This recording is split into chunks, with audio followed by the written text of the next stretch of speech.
Welcome to the AI Beehive Podcast, Real Estate and Mortgage Pros.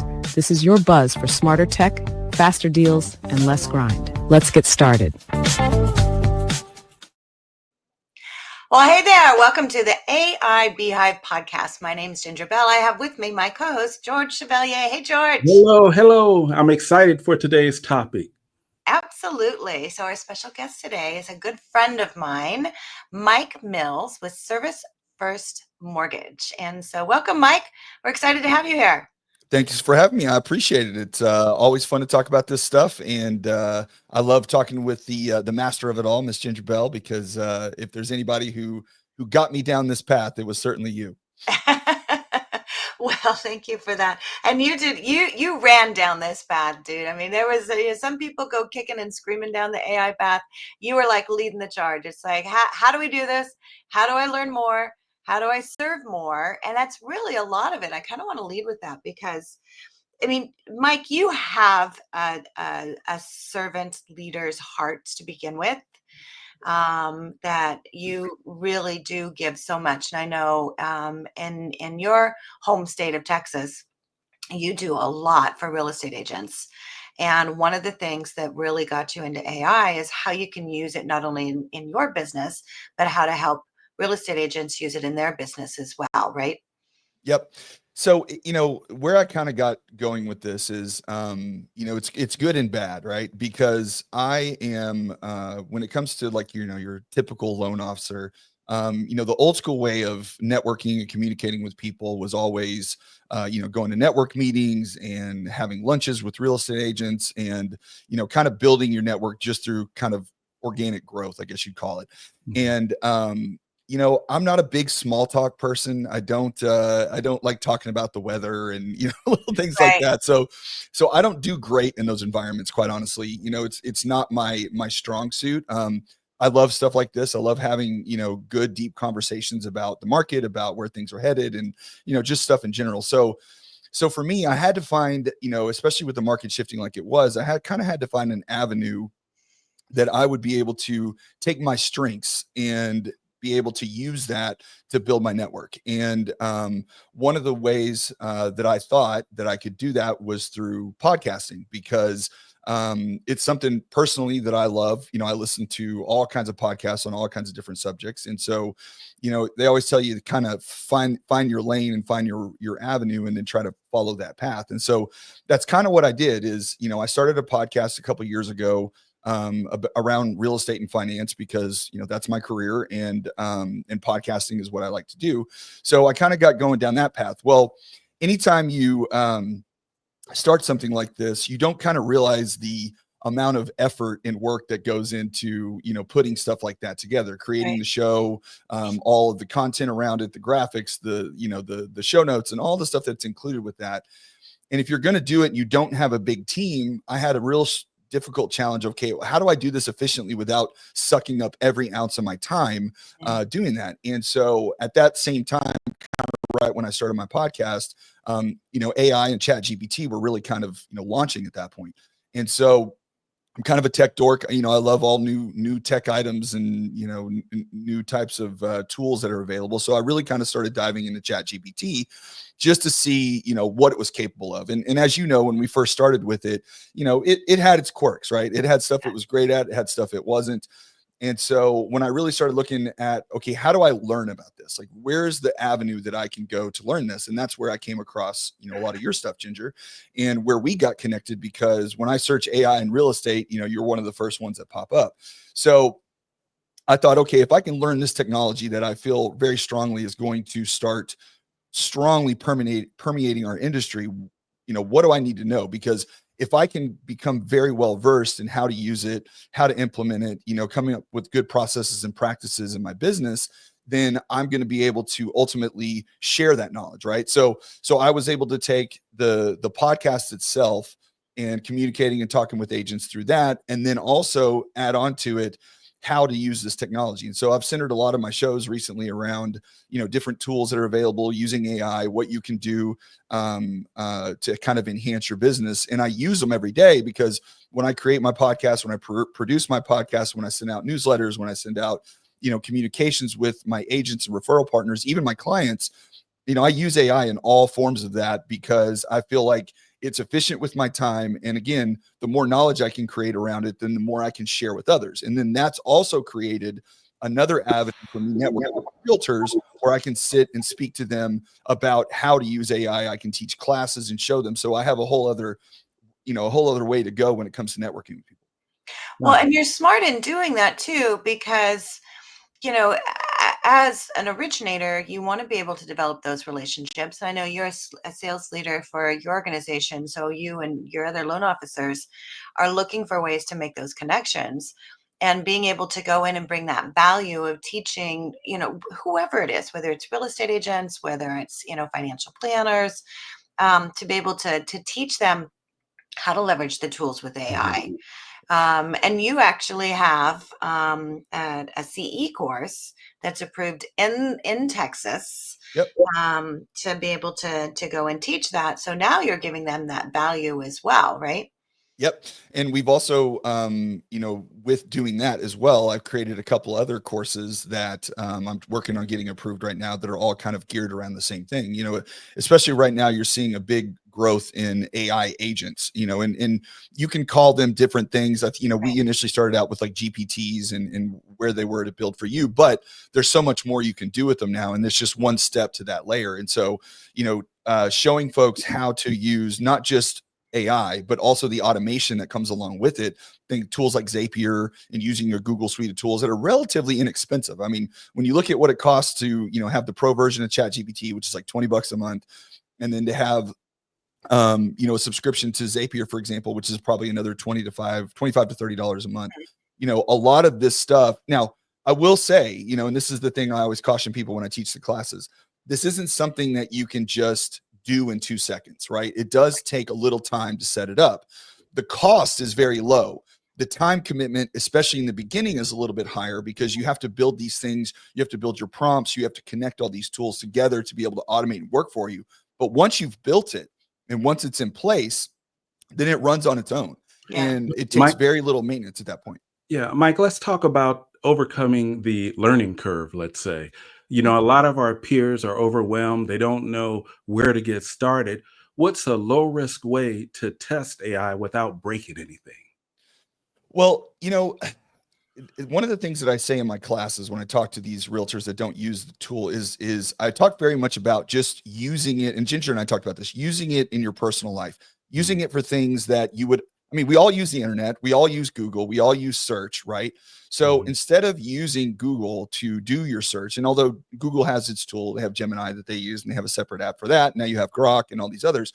But I started with Chat. And so with ChatGPT, I would tell people just plan your next vacation. Go, if you have a question about Ginger and I talked about this on my podcast is, I have a property that I have a gate out front of my house and that stupid thing breaks constantly, right? It's something's always going wrong. And so I use Chat to kind of diagnose the issue and try to fix those problems on my own. So I could pay a person to come out and spend $500 for them to fix my gate.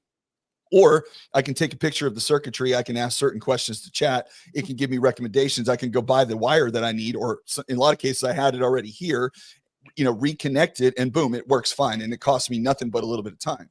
And so when you start using the tool in those aspects and you don't get overwhelmed with how am I going to build my entire business around this, you don't have to do that. Just start using it, because just like anything else, when email first came out and people were uncomfortable sending emails, they would just send emails to their friends and family and like, oh, this is a cool little new thing that I'm trying, right?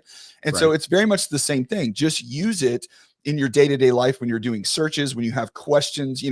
I've seen several companies, because I do all kinds of, or I attend, I should say, all kinds of webinars and different stuff, because I'm just constantly, I try at least once or twice a week to attend some sort of AI-based, training or webinar or tool, or read something about it, because the more knowledge I can pick up, the better.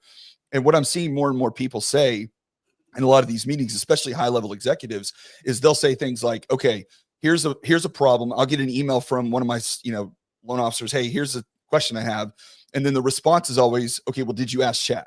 Did you go into Chat and did you ask that first? Now, if you did that and then you got a response and you want to ask my opinion on that, great. But you not only do you have to use it, you have to train the people in your organization to use it, because it becomes so much more of an efficient tool that makes everything more streamlined. And the crazy thing about it is that the use cases for it, you don't even realize until you start using it. And then you go, oh, I could do this for it, or I could do that for it, right? Like, again, personal life stuff. I've got a couple acres of land. I've got grass and a bunch of trees, and it's a big pain in the butt to keep it all maintained. But I have a GPT that Ginger showed me how to build that I use that's purely about landscaping. And it tells me what kind of grass seed to plant, what time of year, when to apply the fertilizer, all those kind of things. I enjoy. Yeah, I enjoy doing it. Like, I like it. So, I could hire somebody or whatever, but it's just another place in my life that I use it on a regular basis. And the more you just continue to use it, then you overcome that fear of that first case, say, okay, how am I going to use it in my business? Because what happens is you sit there when you're doing it something else and ideas pop up and you're like, oh man, I could use it for this. I could use it to reach out to my clients. Oh, I don't know what to say on this particular email. Or in my case, how do I respond to this underwriter about this guideline that I disagree with? I go into chat, I pull up the guideline, I quote it, I send it off, and you win a lot like that. Exactly. So you talk about ChatGPT, and that's really, so that's where you can build the agents. And Yes. and that was when ChatGPT first came out, I was like so excited about it, and we all got in there and started playing around with it. When they added the ability to have they call them GPTs. I wish they would have called them something else. We call them agents. Yeah. And the power of that, and any project I take on, any client I take on, that's the first thing I do is I create an agent.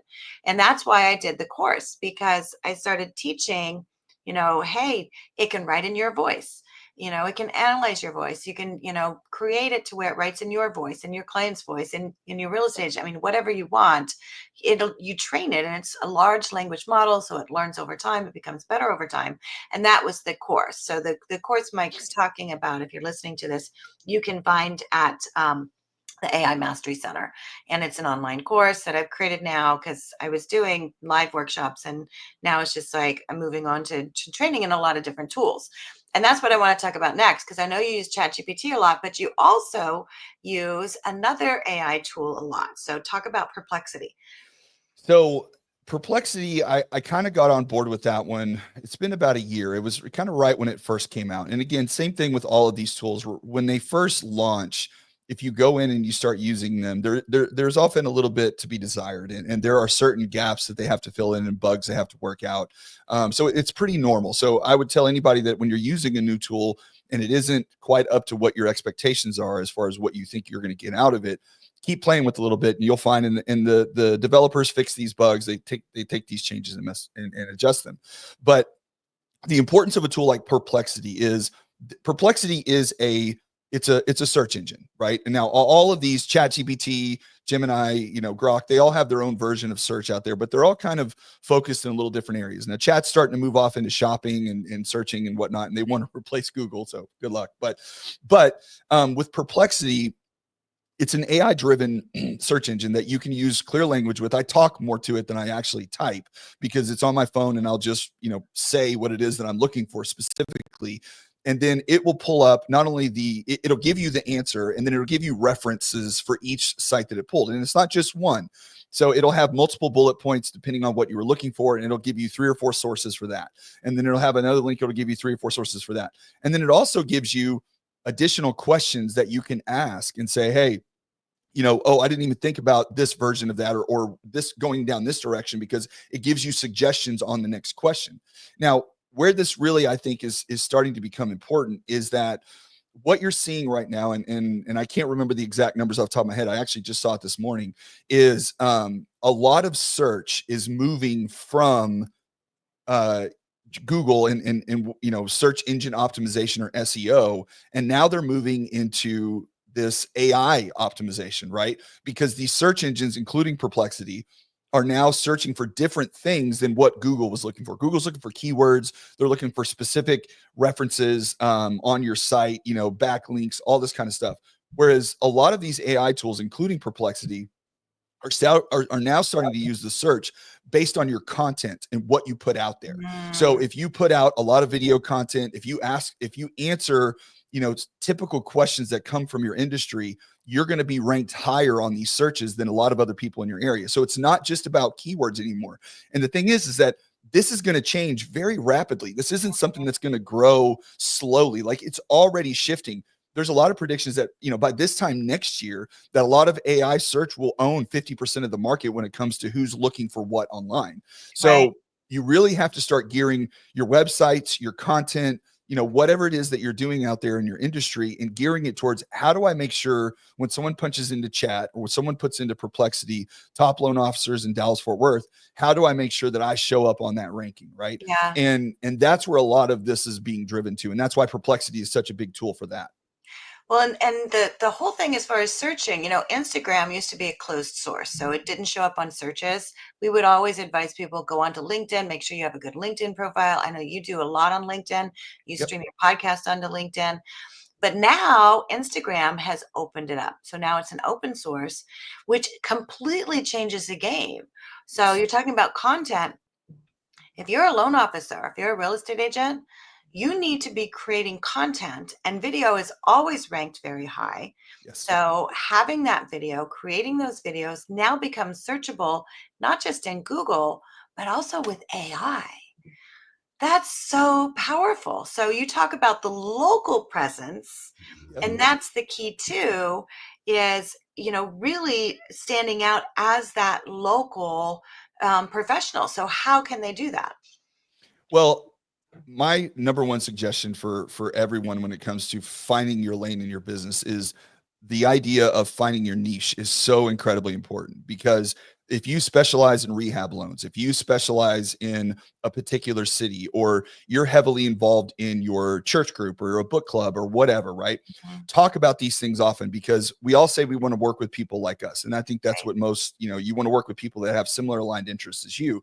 And so when you focus on the things that you're passionate about, and this is one of the things, when I talk to new agents coming into the business, it kind of drives the point home for them a little bit, because whenever I used to go, there's a school here in Texas called Champion School of Real Estate. And I used to go teach, before AI stuff, I used to go just talk about loans and, whatever kind of stuff in those classes to get new agents come in. And the reason I did that was because when I would go into a room of, say, 30 to 50 agents that were brand new, working on getting their license, one of the questions I would ask them was, how many people, as soon as you get your license, are have a deal or two lined up, like ready to go, right? And I guarantee you 75% of their hands went up, okay?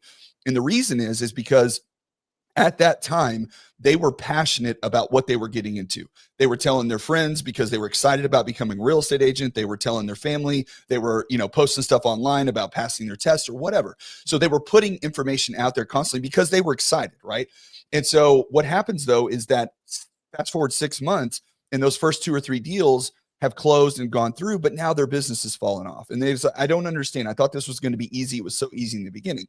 And I say, well, that's because you had passion for it. You were excited about it. And people that saw you post and put stuff out on a regular basis felt the same way, and they wanted to help you, right? So you have to carry that same thing over to whatever content you're producing. So if you go online and you're always, as a loan officer, if I'm always making content about FHA loans and VA loans and, all the guidelines, and you know what? People don't care about that. They really don't. Until they get into doing a loan, they really don't care that much about it. But if I make content about my daughter playing volleyball and, going to college, and my son's, baseball weekend, and then my wife, we own a Hot Works here locally, and we post content about that, a large breadth of different content, along with my mortgage stuff and along with my real estate stuff, then it gets seen by more people, because they know that if I have so much passion about all these other things that aren't paying my bills, imagine how excited I am and how good I am at the stuff that pays my bills. So find the things that you love to do, post about that stuff, because you'll do it because you're excited about it. And then accompany that with your mortgage or real estate stuff along with it. Because then if you find your niche inside of that, if you're heavy into books and you love, the leadership book and Atomic Habits, and you talk about that all the time, then all the people that are excited about that too will see your content and then know that you're also in real estate. So when they have questions about that, they'll reach out to you. So it's finding that lane and making sure you focus it. So that way the search gets even more specific when people are looking for those questions. I Wow, love it. that's huge. I always say you don't need to go viral. You just need to stay Yeah, top of mind with your audience. And absolutely. AI, it really makes that repeatable, doesn't it? Yes. Well, and it's a shame because the way social media has conditioned us over the years is that everything's about going viral. Like you said, George, everybody's worried about, well, my video only got 50 views or got 100 views or I got 10 likes or whatever, right? But if you would have told somebody in 1995 that they could go into a room with 100 people that were interested in what they were doing and talk to those people directly, one-on-one, okay, everybody would take that opportunity because Yeah. why wouldn't you, right? But we look at these social platforms as these, I've got to have 20,000 people because I need to make money off of that. Well, look, if you want to be a content creator and that's your goal in life, okay, great. Figure out all the algorithms, make your fantastic thumbnails, whatever, do all that stuff, right? But most of us aren't going to do that. Most of us are just trying to take our passions and we're trying to make an income from it, make a living from it. And you don't need to get in front of 500,000 people to do that. You just need to be in front of a couple hundred people in your area on a regular basis. Mhm. The thing that I noticed from my show when I do my podcast, and I didn't realize it until I'd been in it for about a year and I got a few phone calls because, life gets in the way and you kind of slow down sometimes on putting out content. But I would get calls and say, hey, you hadn't put out a show. You didn't put out a show last week. What happened? And these are people that I already knew. Right. Yeah. And I'm thinking in my head at the time, I'm like, oh yeah, I know I'm working on it, but they already know me. But then it clicked in my brain. It's like, no, what I'm doing is I'm taking my sphere of people that already know, already trust me, and already know that I'm going to do a great job for them. And I'm showing up on their feed every day or every week, and I'm there consistently. So when the opportunity presents itself for them to buy or sell a home or to look for a new lender, I'm there on their mind on a regular basis. So we have to think of these social media platforms as just channels to get in front of as many people as possible. It's like, well, I want to make a TikTok video that's going to go viral on TikTok. Why? You don't, I mean, you could, but you don't have to. You could make a 1 minute reel about, a story that you heard from a client that was asking you about, do they have to have 20% to put down? That's a rumor that they'd heard, on every single mortgage that they buy. And you just make a quick little 30-second, I had a question from a client today. This was a question they asked. This is what I told them, etc.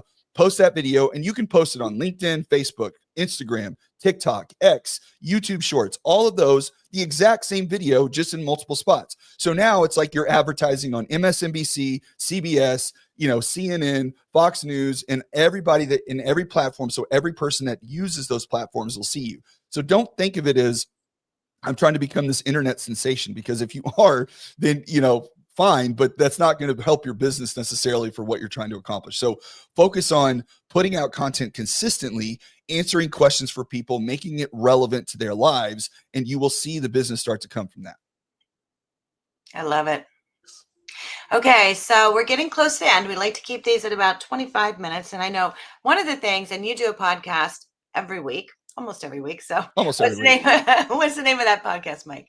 It's the Texas Real Estate and Finance Podcast. It's about as straight and simple That is and forward as perfect. you can And that get. goes Yeah. into it. It's like, you know what? That's what it is. You're in Texas, and that's what you talk about.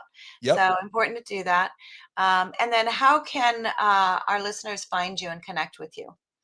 Well, honestly, if you just type my name in to Perplexity or Chat or Google, I'm on every single platform. I have a Linktree page. One other thing I would suggest too is, even if you're just getting started in all this stuff, the very first thing you need to do more than anything else is you need to go to every significant platform that's there, LinkedIn, Facebook, TikTok, Instagram, X, whatever. And you need to build out your profile. Make sure that your contact, I can't tell you how many times I go looking. Now, granted, I go looking to research realtors and I'm working with a listing agent or something like that that's on the other side of the contract because I want to connect with them, and I can't find them. And not only can I not find them, there's no pictures, there's no websites, there's no emails. And it's like, how are you in this day and age? You have to be visible to people. So Right. go out there. If you want to do anything from this, just build out each one of your profiles, even if you're not posting content. So that way, when your neighbor, that you closed the deal for, tells their daughter that you're the best loan officer or you're the best realtor in town, and that Gen Z 27 to 35-year-old or millennial goes and looks you up, they can find you, right? At the bare minimum, they need to be able to find you and how to contact you. So you want to know how to contact me? All you got to do is type in my name and you'll find me anywhere. I love that. And the link tree, that's another great tool too, because then it gives you one place where you can put all of your links in, all of your social media, and if you're doing a podcast and your website. And that's the thing, because so many times you go to find a loan officer and the one thing they have is like, apply now. It's like, nobody's ready to apply now. It's like walking into the doctor and say, can you perform brain surgery? It's like, you don't need brain surgery. So that kind of thing. Okay, I'm going to ask you to leave. And I'll give you a couple minutes while I frame this up, but I want you to share the top 3 things as a loan officer, whether you're a new loan officer or if you've been in the business, the top 3 things, and you've given some of them, so maybe it's a recap that you should be doing right now, and it can be leveraging AI, making phone calls, I mean, whatever that is. What are the top 3 things loan officers should be doing right now today? I think in no particular order, but one of them is you have to change the way you connect with people. Okay. We all lead very busy lives. Okay. Everybody is constantly on the go. And, I always say time is the most democratic thing on the planet. Everybody gets 24 hours in a day. It's the same for everyone, no matter what. It's all about how you use it. Right. So if you're living in the world of, I want to go to lunch with somebody every single day and go have a meeting with them or try to sit down with them, that's great. And that's fine. But these days, with transactions being, at not all-time lows, but pretty low in the market right now it's a numbers game. How many people can I get in front of and how frequently? Phone calls are great, send video messages or whatever, and still have your lunches and your meetings, but you have to find a new way to connect. And your database is the most important thing that you have on the planet. You should be sending out an email to your entire database at least once a week. You know what? People will be like, oh, well, I get annoyed by those and delete them. Okay, fine. Delete them. How many people are going to unsubscribe? It doesn't happen very often, right? So when you have a database and you can constantly stay in front of people, even if it's just your name and the subject line, they see it and delete the message. It's another place that you showed up. So lock in your database, get a great CRM that has a lot of these tools. And there's a ton now that have a lot of technology built inside of them, and they're cheap. They're $50 a month, 100. Your companies will provide them. I will say though, one of the things that I feel like I've learned in this process is, if you're in real estate or mortgage, we all change companies. I was with a company for 8 years. I changed and then I changed again, right? Your data and your client list is the most important part of your business. And so keep it. So even though your company may offer their own version of a CRM and have tools involved, I still would recommend having your own because that will follow you from it. Yes. And the other thing, brand yourself. Yes. Because people do business with you. Correct. I mean, the back end of the company, and George, you know this because you were the company that was no longer. And so owning that database and doing your own brand is essential because that's that relationship. Okay. And then the third thing? I would say the next thing is continually figure out, you have to know the path where you're going. And I get comments from people sometimes on my show because I talk, especially recently, about, where the market is, where rates are, how unaffordability is really affecting first-time home buyers and how the age has gone up and all of these things that when you look at it from the outside, you're like, man, this is really kind of negative stuff. And you know what? It kind of is, but it's the reality of the situation. So you have to know the market that you're in, and you have to constantly learn and educate yourself on a regular basis to make sure that you know ways to stay in front of as many clients as you can, whether that be AI technology, whether that be, heck, I recommend, to agents, do mailers because nobody's in the mailbox anymore. So if that's where you're comfortable and that's where your strength is, then do that, right? But get good at it. Learn and be the best at that thing. And when we assume that we know everything, or we assume that we have all the answers to a particular type of marketing technique or whatever the case may be, then you will fall behind. So do not stop educating yourself. Attend the webinars, go to the conferences, keep yourself motivated and fired up about your business, because if you don't, then the doom and gloom does set in, because then you're sitting by yourself. You haven't closed the deal in a month or whatever the case may be. You're depressed, you're sad, whatever.